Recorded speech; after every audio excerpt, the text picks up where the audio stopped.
नमस्कार साथियों। आज हम जानेंगे ओशो की रहस्यमयी 9 घटनाएं। पहली घटना है, आपको हैरान कर देगी ओशो की ये बातें। ओशो ने अपने भक्तों से कहा था कि ये उनका पुनर्जन्म है। उन्होंने बताया था कि वे 750 साल पहले तिब्बत में पैदा हुए थे। वहां वे एक विशेष साधना कर रहे थे और उसमें सिर्फ 3 दिन ही साधना रह गई थी। तभी उनकी मौत हो गई, जिसके कारण उन्हें दोबारा जन्म लेना पड़ा। जब ओशो पैदा हुए थे, पैदा होने के बाद 3 दिनों तक ना तो रोए और ना ही मुंह से कोई आवाज निकाली और ना ही उन्होंने माँ का दूध पिया। जिसके बाद घर वालों ने वैद्य भी बुलाया, पर सब कुछ सामान्य निकला। मु- मुरारी बापू से लेकर धीरेन्द्र शास्त्री और सदगुरु तक भी सभी ने ओशो की तारीफ के पुल बांधे हैं। ओशो को नकारना मुश्किल है। हाँ, द्वेष और प्रेम निजी मामला है, ये बात तो वे खुद भी कहते हैं। दूसरी घटना है, ओशो के जीवन की एक अद्भुत बात आपको आज मैं बताने जा रहा हूँ। लामा करमापा ने ओशो के बारे में बताया था कि उनका पिछले जीवन का शरीर आज भी तिब्बत में एक गुफा में संभाल के रखा हुआ है। वहां पर 999 शरीर संभाल कर रखे हुए हैं। उनमें एक ओशो का है। उन्होंने पिछले हजारों वर्षों से ऐसी सारी शरीरों को संभाल कर रखा है जिनमें कुछ अभूतपूर्व घटित हुआ है। उन्होंने ऐसे शरीरों को कुछ अन्वेषण करने के लिए रखा है, क्योंकि ऐसी घटनाएं बार बार और इतनी आसानी से नहीं घटती हैं। हजारों वर्षों में एक आध बार घटता है। उदाहरण के तौर पर किसी की तीसरी आंख खुल गई और उसके साथ ही वहां हड्डी में भी सुराख हो गया जहां तीसरे नेत्र का स्थान है। ऐसी घटना हजारों वर्षों में एक बार घटती है। तीसरा नेत्र कई लोगों का खुलता है, लेकिन वहां पर सुराख या छेद सबको नहीं होता है। कुछ घटना ओशो के जीवन में हुई ही थी, इसलिए उनके पिछले जन्म का शरीर आज भी संभाल कर रखा हुआ है। 47वां नंबर का शरीर उनका है, परंतु इनकी गिनती यदि दूसरी तरफ से किया जाए तो 3 नंबर होगा। तीसरा है, ओशो के नाना बनारस के एक बहुत बड़ी ज्योतिष के पास गए। उन्होंने ओशो की जन्म तिथि और विवरण ज्योतिष को दिखाया तो उन्होंने ये कहा कि मुझे खेद है, ये कुंडली में 7 वर्ष के बाद ही बना सकता हूँ। अगर ये बच्चा जीवित रहा तो अगर जीवित रहा तो मैं उसकी जन्म पत्रिका मुफ्त में बना दूंगा, लेकिन मुझे लगता है नहीं कि जीवित रहेगा। अगर वह जीवित रहा तो एक चमत्कार होगा और बुद्धत्व को प्राप्त होगा। जब ओशो 7 वर्ष के हुए तो एक ज्योतिषी उनके नाना के गांव में ओशो को ढूंढते हुए उनके घर पर पहुंचे। शानदार घोड़े पर सवार होकर वह उनके घर पहुंचे। घर पहुंचते ही उन्होंने ओशो को देखा। तुम अभी तक जीवित हो, मैंने तुम्हारी जन्म पत्रिका बना दी है। मुझे तुम्हारे बारे में चिंता थी, क्योंकि तुम्हारे जैसे लोग अधिक समय तक जीवित नहीं रहते। ओशो के नाना जी ने ओशो बुद्ध बुद्ध बनेंगे उनका वह उत्साह मानने का आपस में है। चौथा है, ओशो रजनीश के 3 गुरु थे। पहले मग्गा बाबा, दूसरे पागल बाबा और तीसरे मस्त बाबा। पागल बाबा ने रजनीश को कहा था कि यदि कोई बच्चा बुद्धत्व को उपलब्ध होने वाला हो तो कम से कम 3 बुद्ध पुरुष द्वारा उसके बचपन में ही उसे उनकी मान्यता प्राप्त होनी चाहिए। ये 3 गुरु का ओशो के जीवन में आगमन होने के बाद ही उनकी आध्यात्मिक यात्रा प्रारंभ हुई। पांचवा है, ओशो की मां ने सामान्य की दीक्षा संन्यास की दीक्षा ओशो से ली थी। ओशो की मां ओशो को कहती थी कि तू तेरे पिता को संन्यास के लिए क्यों नहीं कहता।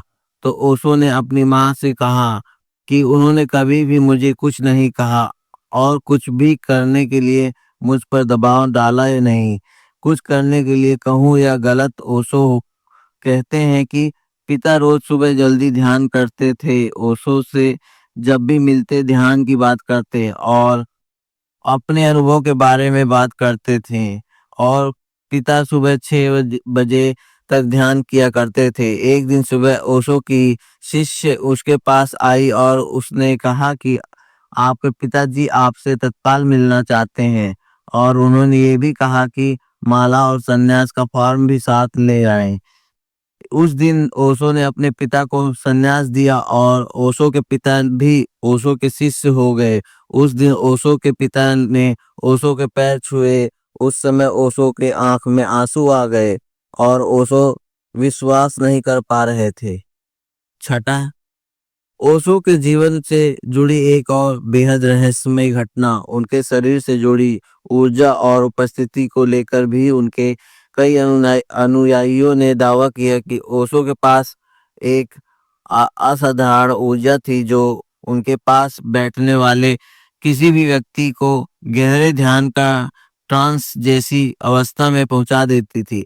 आश्रम में कई लोगों ने ये अनुभव किया कि जब वे ओशो के पास ध्यान करते थे तो उनका शरीर अचानक हल्का महसूस होने लगता और कभी-कभी वे चेतना की नई अवस्थाओं में चले जाते।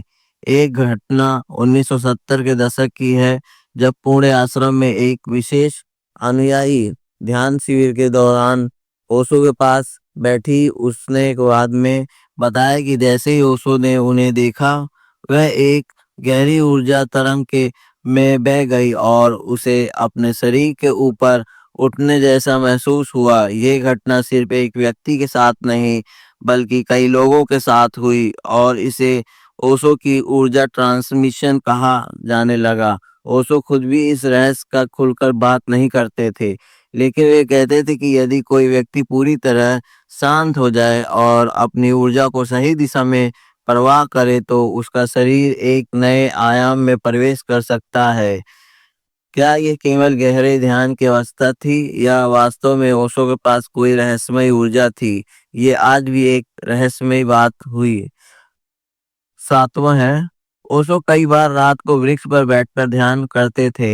एक दिन वे वृक्ष पर बैठकर ध्यान कर रहे थे और वह ध्यान में इतने लीन हो गए कि उनको खुद को भी पता नहीं चला और उनका शरीर वृक्ष के नीचे गिर गया।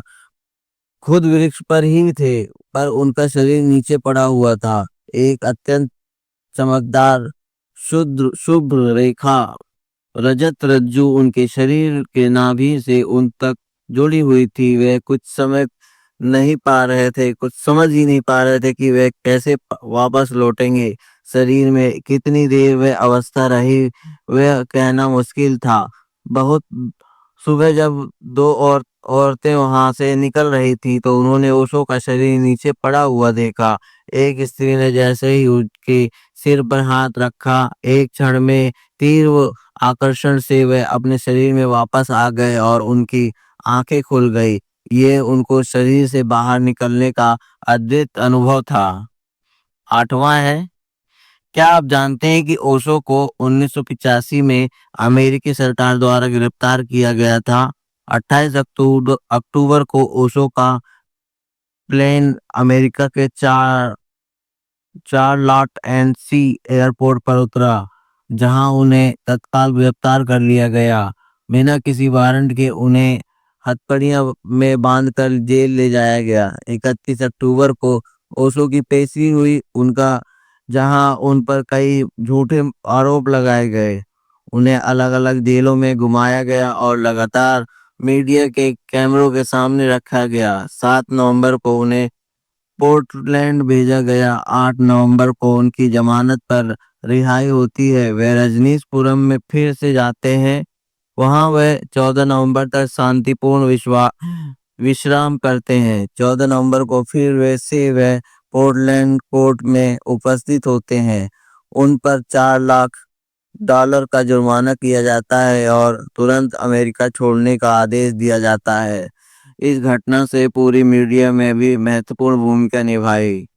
नौवां है, क्या आप जानते हैं कि ओशो की जिंदगी का एक रहस्य पहलू ओशो जब युवा थे तब ओशो की एक मित्र थी शशि। वह डॉक्टर शर्मा की बेटी थी।